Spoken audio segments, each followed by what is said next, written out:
امام شافعی فرماتے ہیں جن گھروں میں لوگ فجر کی نماز کے وقت سوئے ہوتے ہیں ان گھروں میں رزق نہیں آتا۔ آپ فرماتے ہیں فجر کا وقت اللہ کے دینے کا وقت ہے، اس وقت اللہ بانٹتا ہے۔ حضور صلی اللہ علیہ وسلم کا فرمان ہے نا حدیث میں کہ تہجد کے وقت اللہ پہلے آسمان پہ نزول اجلال فرماتا ہے جو اس کی شان کے لائق ہے تہجد کے وقت، اور وہ کہتا ہے مانگو میں تمہیں عطا کروں گا۔ یہ لینے کی باری آئے تو بندہ سمیٹ سماٹ کے اندر گھس جائے۔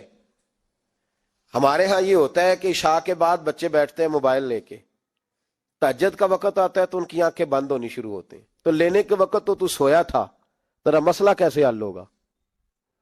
بھائی جب کوئی آدمی خیرات بانٹ رہا ہو تو جو پیالہ پیچھے کر لے اسے ملے گا؟ کہتے اس وقت آنا جب میں بانٹ رہا تھا، اب تو کدھر آ گیا ہے؟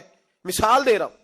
تو فجر کا وقت مانگنے کا ہے، تو ساری رات تو گزر گئی گیمیں کھیلتے، ٹی وی دیکھتے، اور جو لینے کا وقت تھا تو سو گیا، تو کیسے آئے گا تیرے پاس؟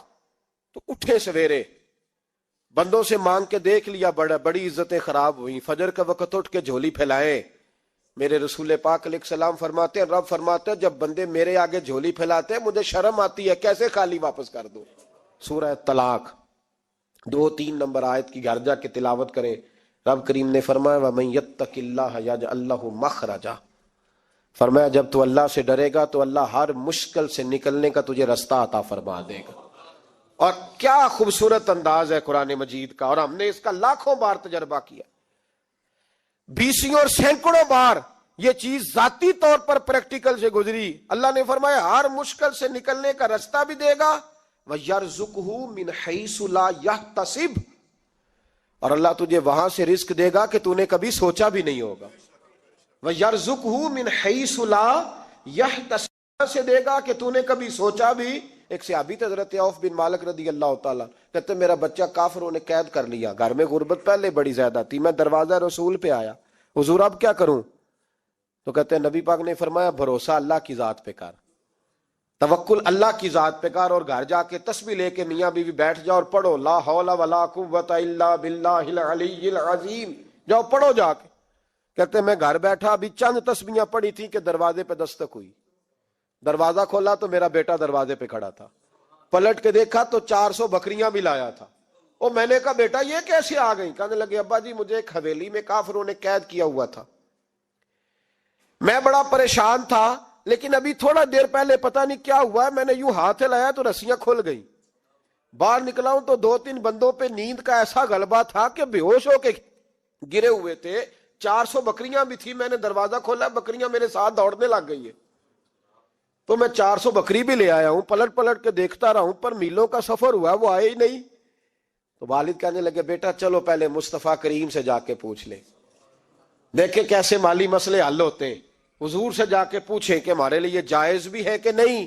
کہتے ہیں دروازہ رسول پہ جا کے ہم کھڑے ہوئے تھے کہ نبی پاک نے فرمایا دیکھا رب کریم کا فضل، دیکھا، فرمایا تیرا بیٹا بھی آ گیا، تیری غربت کا بھی حل ہو گیا ہے، یہ کافر کا مال ہے، اسے مال غنیمت سمجھ کے استعمال کر، تیرا ہی ہے۔ تو لا حول ولا قوت الا باللہ العلی العظیم پڑھیں تو رزق میں پڑھیں گے انشاءاللہ، بول کے بتائیے پڑھیں گے انشاءاللہ تعالی۔ لیکن سنی قوم تویز پہ لگ گئی ہے، کہتے ہیں وظیفہ پڑھنا پڑتا ہے، آپ لکھ کے دے گلے میں ڈالنے کے لیے تاکہ وہ ڈالتا جاؤں اور میرے اوپر پیسوں کی بارش ہوتی جائے۔ وظیفہ پڑھیں، وظیفہ پڑھیں۔ سنیں ایک اور وظیفہ سنیں، امام قرطبی نے تفسیر قرطبی میں لکھا رزق کی برکت کا وظیفہ۔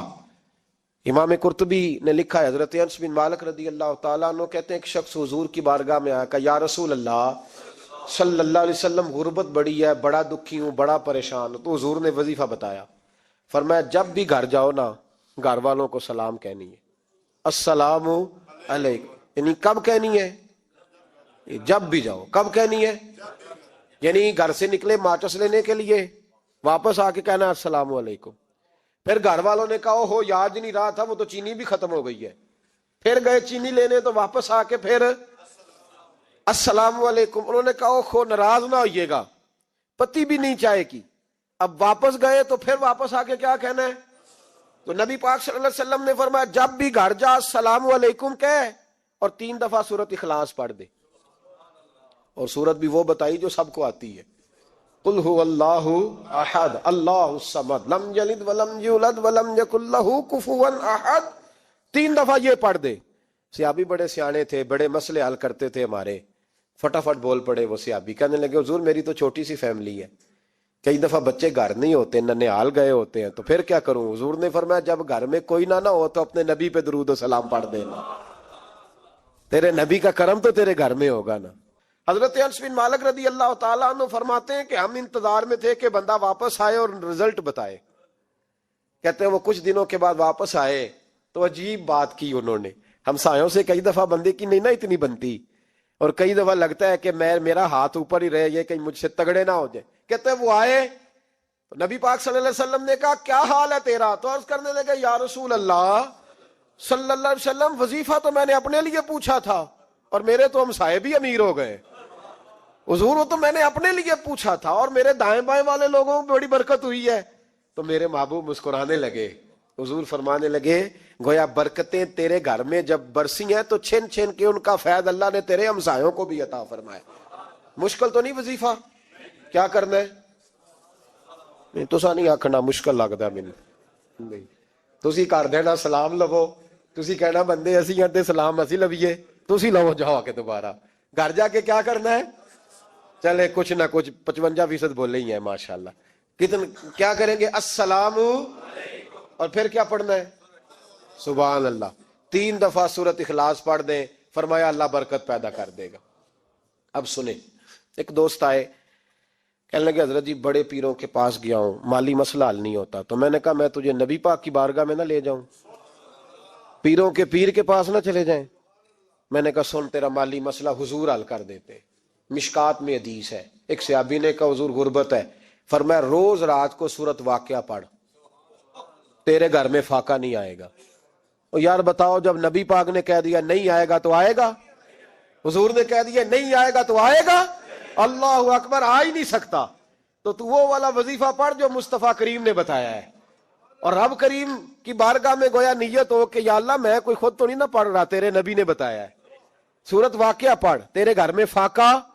حضرت عبداللہ ابن مسعود رضی اللہ تعالیٰ عنہ بیمار ہو گئے, شدید بیمار, اور بیٹیوں کے باپ تھے, بیٹیاں زیادہ تھی.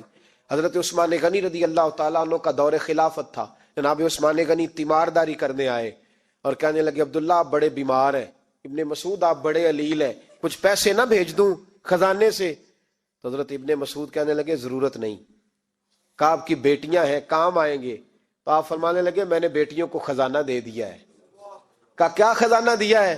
کہنے لگے میں نے اپنی بیٹیوں کو پابند کر لیا ہے, وہ رات کو روز سوتے وقت سورت واقعہ پڑھ کے سوتی ہے.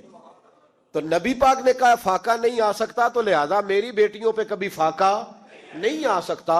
تو روز یہ تو کہتے ہو داماد جی سے کہ بھئی آپ مہربانی کرو, کو خرچہ بڑھاؤ, بچی بڑی پریشان ہے, تو بچی کو بھی ایک خزانہ دے دو, اس کو بیٹے روز رات کو سورت واقعہ پڑھا کر. رات سورت واقعہ پڑھے, صبح سورہ ملک پڑھے, دن کے وقت سورت بقرہ پڑھے. میرے نبی پاک صلی اللہ علیہ وسلم نے فرمایا جس گھر میں سورت بقرہ پڑھی جائے جن تو کیا شیطان بھی دوڑ جاتا ہے. تو کوئی جادو اثر کر سکتا ہے؟ تو ان وظیفوں پہ عمل کریں جو نبی پاک صلی اللہ علیہ وسلم نے ہمیں عطا کیے ہیں. حضور غوث پاک نے بھی ایک وظیفہ بتایا ہے, وہ بھی بتا دوں آپ کو. غوث اعظم رضی اللہ تعالیٰ عنہ کی خدمت میں ایک شخص آیا, اس نے کہا حضور بڑی تجارت کرتا ہوں, کام نہیں چلتا. فرمانے لگے اب تو اللہ سے تجارت شروع کر دے. کیا مطلب؟ فرمانے لگے 10 کمائے تو ایک اللہ کے رستے میں دے, رب کریم اس کے بدلے میں تجھے 70 عطا فرمائے گا. اس نے کہا حضور اس طرح کروں؟ فرمایا تو یہ کر کے دیکھ, عبد القادر جیلانی وعدہ کرتا ہے اللہ تیری مدد کرے گا. غلام کہتے ہیں وہ 6 مہینے کے بعد آیا. پہلے جب آیا تھا تو پیدل آیا تھا, 6 ماہ کے بعد آیا تو 6 اونٹ تھے اس کے پاس, اور آ کے حاضر ہوا تو کہنے لگا حضور زندگی پتہ نہیں کہاں گزار دی, کاروبار کا تو مزہ ہی اب آیا ہے, اب مزہ آیا ہے کاروبار کرنے کا, اب مزہ آیا ہے. کہ 10 میں سے 1 دیتا ہوں, پتہ نہیں کتنا مہربان ہے. اور یہ آیت ہے وَيَرْزُقْهُ مِنْ حَيْثُ لَا يَحْتَسِبُ, تجھے وہاں سے دے گا کہ تیرا کبھی گمان بھی نہیں گیا ہوگا. روحانی معاملات کو بھی ضرور شامل حال رکھیں. اللہ کریم نے قرآن مجید میں فرمایا ہے کہ لَقَدْ مَنَّ اللَّهُ عَلَى الْمُؤْمِنِينَ إِذْ بَعَثَ فِيهِمْ رَسُولًا, فرمایا تحقیق اللہ نے مومنوں پر احسان فرمایا ہے کہ انہیں اپنا رسول عطا فرمایا. اس کا صرف ترجمہ کبھی بندے کی سمجھ میں آ جائے نا تو سارا میلاد اس کی سمجھ میں آ جاتا ہے۔ صرف اس آیت کا آسان سادہ ترجمہ اگر سمجھ لیا جائے کہ رب کہتا ہے میں نے احسان کیا تم پر، تمہیں اپنا رسول دے دیا ہے، وہ دو عالم کی رحمت ہیں، وہ جہاں چاہتے وہیں رہتے، یہ تو ان کی مہربانی ہے کہ یہ عالم پسند آیا۔ نبی پاک صلی اللہ تعالی علیہ وسلم ہمارے اوپر رب کا سب سے بڑا احسان ہے، اور اللہ تبارک و تعالیٰ نے سسکتی، تڑپتی، بے چین، پریشان، تکلیف میں مبتلا اپنی مخلوق پر رحم فرمایا اور رسول کریم عطا فرمائے۔ نبی پاک صلی اللہ تعالی علیہ وسلم کی تشریف آوری نے ایک ایک ذرے پر احسان کیا، حضور سے ایک ایک نگر، ایک ایک پتا فیض یاب ہوا، لیکن بعض چیزیں ایسی ہیں جنہیں خصوصی طور پر سرکار نے نوازا، بعض معاملات پر خاص کرم نوازی حضور نے فرمائی۔ ایک اہم مسئلہ ہے عقیدے کا مسئلہ۔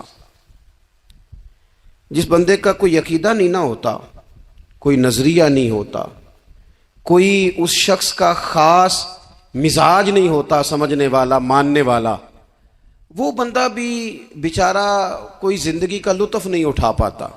اس کا کوئی نظریہ ہی نہیں ہے، کوئی سوچ ہی نہیں ہے، کوئی اس کی فکر ہی نہیں ہے اس نے کس طرف جانا ہے۔ عقیدہ نہ ہو بندے کا، یعنی دنیا میں معاذ اللہ کچھ ایسے لوگ پائے جاتے ہیں جو سرے سے اللہ تعالیٰ کوئی نہیں مانتے، زندگی کیسے گزرے گی؟ وہ اپنی توجہات کا قبلہ کسے بنائیں گے؟ اور پھر دنیا میں کچھ لوگ ایسے گزرے جو کئی خداؤں کے قائل، کئی، اور پھر اہل عرب کا تو یہ حال کہ 360 بتوں کے سامنے جھکتے۔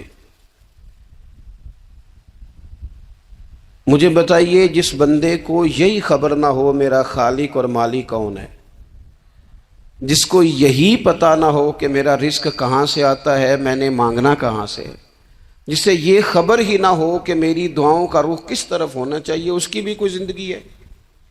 نبی پاک علیہ السلام نے سب سے بڑا احسان یہ فرمایا ہے کہ ہمیں عقیدہ توحید سکھایا ہے۔ حضور نے ہمیں ہر جگہ سے چھڑا کے رب کریم کی بارگاہ میں سجدہ کرنے کا حکم دیا ہے۔ عرب کے لوگ جو تھے وہ بڑی بڑی وہم کا شکار تھے، بڑی بڑی اوہام پرستی کا شکار تھے۔ یہ آج کل بھی وہم بہت زیادہ ہے نوجوانوں میں، یعنی کوئی فیصلہ پکا ہے ہی نہیں، کوئی پکی بات ہی نہیں کرتے، یہ کر لوں کہ نہ کروں،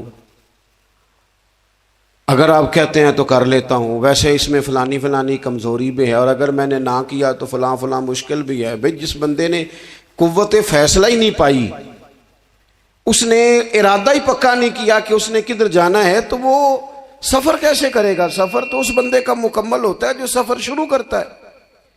عرب کے لوگ بھی بڑے بڑے اوہام پرستی کا قائل تھے۔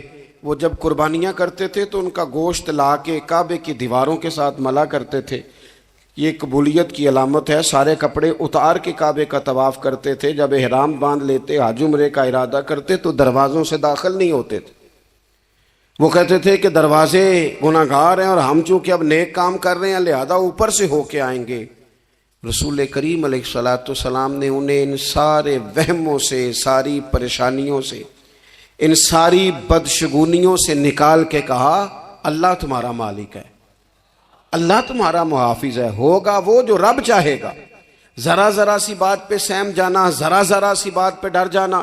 حضور نے لوگوں کو قوت فیصلہ عطا کی، اور اتنی بڑی قوت فیصلہ حضور نے دی کہ کل تک جو فیصلہ کر نہیں نہ پا رہے تھے، آج انہوں نے اس طرح کے فیصلے کیے کہ اپنی ساری کی ساری اولادیں لے کر وہ میدانوں میں کھڑے ہو گئے۔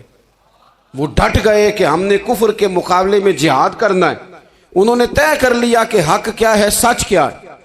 نبی پاک علیہ الصلوۃ والسلام نے ہمیں عقیدہ توحید دیا، اور وہ طے کر کے دیا ہے نبی پاک نے، سجدہ سوائے اللہ کے کسی کو جائز، اگر کوئی عبادت کی نیت سے کرتا ہے تو سجدہ کفر ہے، اور اگر تعظیم کی نیت سے کرتا ہے تو حرام ہے، اعلیٰ حضرت بریلوی رحمۃ اللہ علیہ نے 50 کے قریب دلائل کتاب و سنت سے اور 100 سے زیادہ دلائل فقہ اور اصول فقہ سے بیان فرمائے ہیں کہ کسی اور کے لیے تعظیمی سجدہ بھی حرام ہے۔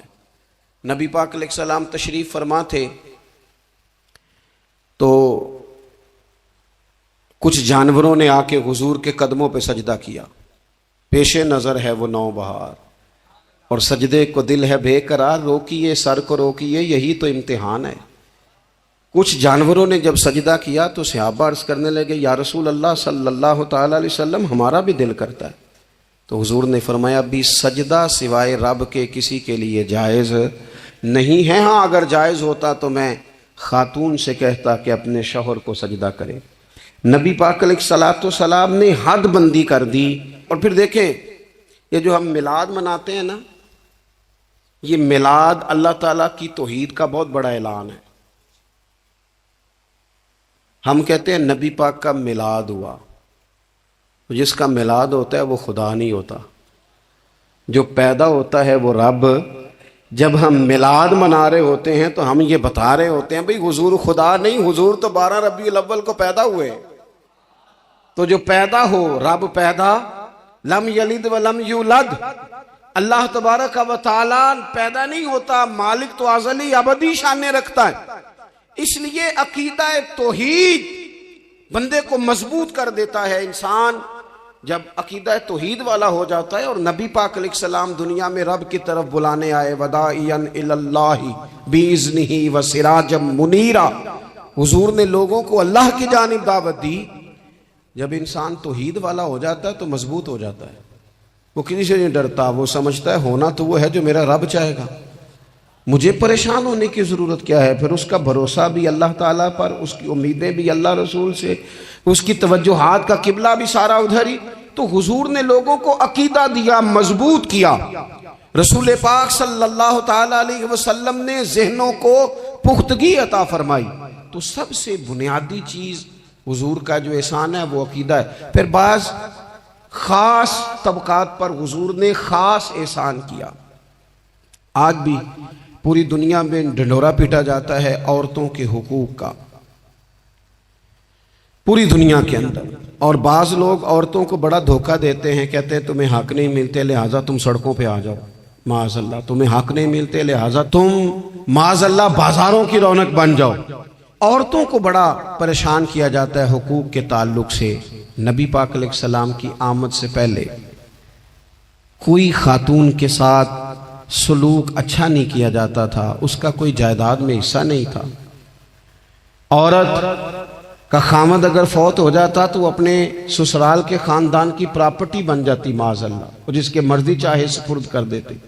ہندوستان کے بعض علاقوں میں ایسی کبھی رسمیں بھی پائی جاتی تھی کہ بعض عورتیں اپنے خامد کے ساتھ جل جانا مناسب سمجھتی تھی کہ بعد میں کوئی زندگی تو ہوگی نہیں، اور بیوہ خاتون اور طلاق یافتہ خاتون، اس کے بارے میں تو لوگوں کا خیال تھا کہ شاید یہ خاتون بالکل سوسائٹی اور سماج کا حصہ ہی نہیں ہونی چاہیے۔ قربان جائیں، یہ اعزاز میرے نبی پاک نے دیا ہے۔ حضور نے پہلی شادی ہی اس خاتون سے کی ہے جن کا پہلے بھی نکاح ہو چکا تھا، اور خاتون کو حضور نے حقوق دیے، جائیداد میں حصہ دیا۔ کہا جو بیٹیوں کی بہنوں کی پرورش کر کے آئے گا اور اچھی پرورش کر کے انہیں روانہ کر دے گا، جس طرح میری 2 انگلیاں جڑی ہوئی ہیں میرے ساتھ جڑ کے جنت میں جائے گا۔ اور ایک روایت میں فرمایا کہ جب کسی کے ہاں بیٹی پیدا ہوتی ہے نا تو اللہ فرشتوں کو بھیجتا ہے، اور وہ اس کے گرد کھڑے ہو جاتے ہیں اور گھر والوں کو سلام کہتے ہیں، اور کہتے ہیں یہ ضعیفہ ایک ضعیفہ سے پیدا ہوئی ہے، یہ کمزور یعنی صنف کے لحاظ سے کمزور نازک بچی ایک نازک ماں سے پیدا ہوئی ہے۔ فرشتے کہتے ہیں جو اس کی پرورش کرے گا نا اللہ قیامت تک اس کی مدد کرے گا، اس کی ہمیشہ مدد ہوتی رہے۔ اور نبی پاک صلی اللہ تعالی علیہ وسلم کی خدمت میں آ کے جب خواتین نے کہا تو نا یا رسول اللہ ہمارے تو دین دنیا کے معاملات میں مردوں کے تعلق سے کمزوری ہے، کئی دن تو ہم ویسے نماز نہیں پڑھ سکتی مہینے میں، کئی دن تو ہم ویسے عبادات کے قریب نہیں جا سکتی، جہاد پہ ہم نہیں جاتی، گواہی ہماری مردوں کے برابر نہیں، تو یا رسول اللہ صلی اللہ علیہ وسلم ہمارا بھی کوئی احساس ہے؟ تو حضور نے فرمایا جب کوئی خاتون حاملہ ہوتی ہے نا تو اللہ اسے اتنا ہی ثواب دیتا ہے جتنا جہاد کرنے والے کو ثواب دیتا ہے، اور جب بچہ پیدا ہوتا ہے تو اللہ تعالیٰ اسے شہادت کا درجہ عطا کرتا ہے، اور جب وہ بچوں کو دودھ پلاتی ہے تو رب اسے غلام آزاد کرنے کا ثواب عطا کرتا ہے۔ ایک دفعہ نا نبی پاک صلی اللہ تعالیٰ علیہ وسلم کی خدمت عالی مرتبت میں حضرت عائشہ صدیقہ رضی اللہ تعالیٰ عنہ نے ایک واقعہ عرض کیا۔ عرض کی حضور آج میرے ساتھ عجیب معاملہ ہوا، میں گھر میں اکیلی تھی تو ایک خاتون 2 بیٹیوں سمیت آئی۔ اس نے کہا کہ میں بھی بھوکی ہوں، میری بیٹیاں بھی پریشان ہیں، کھانا نہیں کھایا۔ سیدہ پاک کہتی ہیں یا رسول اللہ میرے پاس بھی 3 کھجوریں تھیں گھر میں پڑی، یہ 2 جہاں کے شاہ ہیں پر پاس کچھ رکھتے نہیں، اور 2 جہاں کی نعمتیں ہیں ان کے خالی ہاتھ میں۔ فرماتی ہیں وہ 3 کھجوریں میں نے ان 3 ماں بیٹیوں کو دے دی۔ ماں نے پہلے ایک کھجور دونوں بیٹیوں کو دی، پھر بچیاں وہ کھجور کھا کے ماں کی طرف دیکھنے لگی تو جو کھجور ماں کے پاس تھی اماں نے اس کے بھی 2 حصے کر کے بیٹیوں میں بانٹ دیے۔ حضرت عائشہ عرض کرنے لگی یا رسول اللہ میں نے یہ بڑا نرالا رنگ دیکھا ہے، ماں کا اپنے بچوں سے پیار کا انداز۔ تو حضور نے کیا فرمایا؟ نبی پاک علیہ الصلوۃ والسلام فرمانے لگے سن پھر اللہ تعالیٰ نے اس عورت پر جنت کو واجب کر دیا ہے۔ فرمایا اللہ نے اسے جہنم سے دور کر دیا جو بیٹیوں کے معاملے میں آزمایا گیا، اور جس نے پھر ان کے ساتھ اچھا سلوک کیا۔ اپنا حضور کا عمل یہ تھا کہ حضور کی بڑی صاحبزادی سیدہ زینب رضی اللہ تعالیٰ عنہ، یہ حضور کی سب سے بڑی صاحبزادی ہیں، یہ بخاری میں آپ کو ملے گا کہ ان کی بیٹی جناب امامہ بنت زینب چھوٹی سی عمر تھی، تو جب حضور نماز کے لیے آتے تھے تو نواسی کو اٹھا کے ساتھ لے آتے تھے، اور وہ حضور نماز پڑھتے تھے تو وہ نبی پاک کے کندھوں پہ کھیلتی تھی۔ حضور نے عملاً بیٹیوں سے پیار کرنا سکھایا، بیٹیوں سے محبت کریں، بیٹیوں سے پیار کریں۔ بیٹیاں بڑی خیرخواہ ہوتی ہیں، بیٹیاں ماں باپ کی بڑی وفادار ہوتی ہیں، بیٹیاں بڑا خاص تعلق رکھتی ہیں۔ جوانوں آپ سے بھی کہوں گا بہنوں کی طرف توجہ رکھیں، جو کسی کی بہن آپ کے گھر ہے اس کا بھی خاص احساس کریں، وہ بھی کسی کی بہن ہے، لیکن اپنی بہن کے ساتھ بھی خاص نسبت کا تعلق قائم رکھیں۔ رشتوں میں اعتدال ہونا چاہیے۔ اس صنف کو نبی پاک علیہ السلام نے خاص کر کے نوازا ہے، اور ہمارا بھی ان کے ساتھ خاص رشتہ ہونا چاہیے۔ اسی طرح کا معاملہ یتیموں کے ساتھ ہے، کمزوروں کے ساتھ ہے۔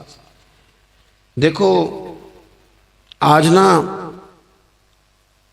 ہمارے ہاں کمزوروں، غریبوں، مسکینوں، یتیموں کی مدد تو کی جاتی ہے، لیکن انہیں لوگ اپنے ماحول کا حصہ نہیں بناتے۔ یعنی کبھی گئے تو غریبوں میں آٹا بانٹ آئے، کبھی گئے تو غریبوں میں جا کے کپڑے تقسیم کر آئے، کبھی گئے تو غرباء کو کچھ وقتی طور پر کچھ ضروریات زندگی دے دی، کبھی عیدیاں بانٹ دی، کبھی سیلاب زدگان میں چلے گئے۔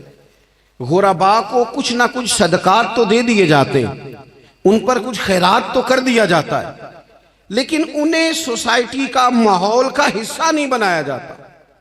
ایسا نہیں ہوتا کہ ان غرباء کے بچوں کو اٹھا کے بڑے شہروں میں لایا جائے، ان کی تعلیم کا خیال کیا جائے، انہیں اپنے ماحول میں رکھا جائے، ان کی بہترین پرورش کا بندوبست کیا جائے۔ کائنات میں بڑے لوگوں نے کام کیا ویلفیئر کا، بڑے لوگوں نے غریبوں کے ساتھ تعاون کیا، بڑے لوگوں نے محبت کی، سب قابل تعریف ہے، لیکن ہم نے یہ کیا کہ ان کی امداد تو کی، لیکن ان کی محرومیوں کا ازالہ نہیں کیا۔ اور وہ امداد لے رہے تھے تو ان کی پچھلی نسل بھی امداد لے رہی تھی، یہ نسل بھی امداد لے رہی، اور خدا نہ کرے کہ اگلی نسل کو بھی امداد لینا پڑے۔ میرے نبی پاک صلی اللہ تعالیٰ علیہ وسلم کا انداز کچھ اس طرح کا ہے کہ امام بہقی نے لکھا ہے، حضرت بشیر بن عقبہ رضی اللہ تعالیٰ عنہ کہتے ہیں میرے والد انتقال کر گئے تھے، اور میں ایک جگہ پہ بیٹھ کر رو رہا تھا کہ نبی پاک صلی اللہ تعالیٰ علیہ وسلم میرے قریب سے گزرے، کیوں روتے ہو؟ یا رسول اللہ میرے والد کا انتقال ہو گیا، میری والدہ رخصت ہو گئی۔ تو یہ ہمیں حضور نے سبق دیا ہے، یہ یتیموں غریبوں کا خیال رکھنے کا یہ بھی ایک نقطہ، یہ بھی انداز ہے۔ کائنات کا بڑے سے بڑا درد دل رکھنے والا بندہ یہاں تک نہیں جا سکتا جو میرے رسول کریم نے بیان فرمایا۔ کہتے ہیں نبی پاک علیہ السلام فرمانے لگے، بشیر بن عقبہ کیا تو اس بات پر راضی نہیں کہ میں تیرا باپ ہوں اور عائشہ تیری ماں ہو؟ آنا تجھے ہم شامل کر لیں اپنے گھرانے میں، آ جانا، مکمل تیرے معاملات کا خیال کیا جائے، تو آ جا۔ اتنا بڑا درجہ۔ نبی پاک نے تو حضرت سلمان فارسی کے بارے میں بھی فرمایا کہ میں نے انہیں اپنی اہل بیت میں شامل کر لیا۔ رسول اللہ صلی اللہ تعالی علیہ وسلم غرباء کے لیے، مساکین کے لیے، یتیموں کے لیے، ناداروں کے لیے جو خاص احسان بن کے آئے، وہ یہ والا لہجہ نہیں کہ ہم مطمئن ہو گئے کہ ٹھیک ہے ہم گئے تو تھے، اتنے پیکٹ بانٹ تو آئے، اتنا کچھ ہم نے دے تو دیا، فلانا کام کر تو لیا، اور ویسے وہ بھی کب تک کیا؟ جب تک خبریں تیز تھیں۔ ہمارے ملک میں سیلاب آیا، میڈیا نے خبر دی، شور ہوا، لوگوں نے بڑی کوشش کی، الحمدللہ بڑے اچھے جذبات کا اظہار کیا، ڈھیر سارے لوگ وہاں گئے۔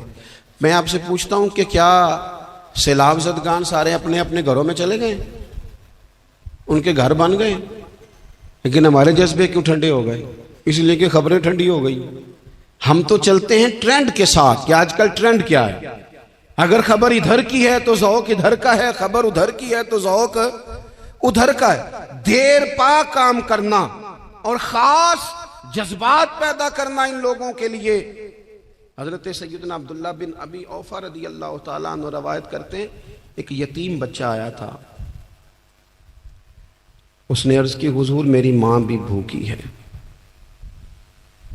اور میری ایک ہمشیرہ ہے وہ بھی بھوکی ہے، اے روٹی دا دکھ نہ پوچھو، روٹی تے بندہ کھا جاندی دے۔ یہ جو بھوک ہوتی ہے نا، بھوک، بہت سارے لوگ نا، میں ایک شادی میں تھا تو وہاں ایک دو لوگ کھانا کھا رہے تھے، تو بعض لوگ انہیں دیکھ دیکھ کے مذاق کر رہے تھے، ویڈیو بنا رہے تھے، کہتے دیکھو کھانا ہی نہیں آتا، کیا انداز ہے، سارا ان کا منہ جو ہے وہ کھانے سے بھر گیا، ہاتھ دیکھو کہاں تک ان کے لتھڑ گئے، کیا انداز ہے۔ تو میں نے کہا تم ان کے کپڑے بھی تو دیکھو نا، انداز، بیٹھنا اٹھنا، کپڑے پہننا، یہ غریبی کا پتہ دیتے ہیں۔ بھوک جب تیز لگی ہو پھر کھانے کے آداب لوگوں کو یاد نہیں رہتے۔ غربت نے میرے بچوں کو تہذیب سکھا دی، اب وہ سہمے ہوئے رہتے ہیں، شرارت نہیں کرتے۔ وہ عزیز، ہوتا یہ ہے کہ جب انسان کو بھوک شدید لگی ہو نا، پھر اسے ڈاکٹر کی ہدایات نہیں یاد رہتی، پھر تو پیٹ کی آگ بجھانے کو لوگ دوڑتے ہیں۔ تو کہتے اس بچے نے آ کے عرض کی، یا رسول اللہ صلی اللہ تعالی علیہ وسلم، ماں بھی بھوکی ہے، بہن بھی بھوکی ہے۔ حضور نے نا اسے 21 کھجوریں عطا فرمائیں، فرمایا 7 تیری، 7 تیری بہن کی، 7 تیری والدہ کی۔ اور یہ حضور نے 21 کھجوریں دی ہیں، یہ نبی پاک نے 21 دی ہیں۔ ہاں، یہ حضور نے 21 دی، اور حضور تو اشارہ بھی کر دینا تو پھر روٹی ساری زندگی ختم نہیں ہوتی۔ وہ حضرت ابو ہریرہ کو بھی ملی تھی، فرماتے ہیں میں کئی سال کھاتا رہا، 1 کلو کھجوریں تھی پر ختم ہی نہیں ہوئی۔ 21 کھجوریں حضور نے دیں۔ حضرت معاذ بن جبل رضی اللہ تعالیٰ عنہ اٹھے اور دوڑ کے جا کے نا اس یتیم کے سر پہ ہاتھ پھیرا اور کہنے لگے، پتر اللہ تجھے اپنے والد کا جانشین بنائے۔ تو حضور فرمانے لگے، معاذ یہ تم نے کیا کیا؟ عرض کی حضور اس بچے کی بات سن کے میرا دل بھر آیا ہے، محبت نے انگڑائی لی ہے تو میں نے یتیم کے سر پہ ہاتھ پھیرا ہے۔ یہ دیکھو حضور کا رشتہ۔ نبی کریم فرمانے لگے، سن پھر جس نے کسی یتیم کے سر پر محبت سے ہاتھ ہی پھیر دیا نا، تو اللہ ہر بال کے بدلے اسے ایک نیکی بھی عطا کرے گا، ایک گناہ بھی معاف کرے گا، اور ایک درجہ بھی بلند فرمائے گا۔ چلو ہاتھ ہی پھیر دیا، تو نے کچھ تو کیا یتیم کے ساتھ، تیرا کوئی تو اس سے رشتہ ہوا۔ اور تیسرا طبقہ ہے غلاموں کا، مسکینوں کا، غریبوں کا۔ میں اور آپ اس ملک میں رہتے ہیں جہاں کچھ لوگوں کو کھانا بھی نہیں وقت پہ ملتا، اور کچھ لوگ 5 لاکھ روپیہ گاڑی کا اس لیے اضافی دے دیتے ہیں کہ مجھے ذرا نا نیو ماڈل جلدی چاہیے. یعنی ایک طرف ملک کی حالت یہ ہے کہ بعض لوگوں کے پاس پیسے نہیں ہیں کہ بچوں کی فیس بھر سکیں، لیکن دوسری طرف حال یہ ہے کہ نئے ماڈل کا موبائل اگر مارکیٹ میں آتا ہے تو وہ ختم ہو جاتا ہے، ملتا ہی نہیں، وہ شارٹ ہو جاتا ہے.